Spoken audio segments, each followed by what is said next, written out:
So, we have spent the last 6 days mastering the craft framework, RAG, and evals. But today we are talking about the most important transition of your career, moving from being a coder to becoming an AI orchestrator.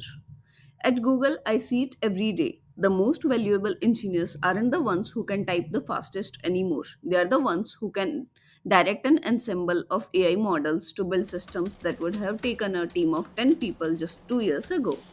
So, the era of manual labor coding is dying. If you're still spending 4 hours debugging a regex or writing boilerplate, you are acting like a worker, not an architect. An orchestrator doesn't build the bricks, they design the building and tell the machines where to place them. As an AI orchestrator, your job is to first design the logic, which is chain of thought. Second is curate the knowledge, which is RAG.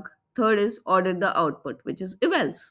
You are no longer just a writer of code, you are a reviewer of the logics. So, now how do you stay even relevant? By moving up the stack, don't compete with the AI on syntax, it will always be faster. Compete on internet and architecture.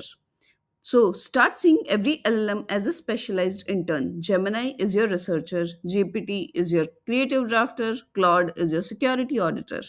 Your value is how you connect them. This is how you go from being a BCA student or a junior dev to a high level engineer in record time.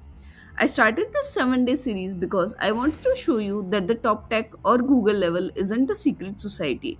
It's a mindset. It's about using the best tools to solve the biggest problems.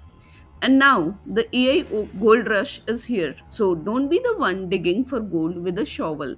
Be the one building the machines. And I'm Mona, and this has been the AI Engineer Foundations. If this series has helped you, share it with one developer friend. Let's build the future together. Subscribe to the Monaspective. We are just getting started. Bye bye.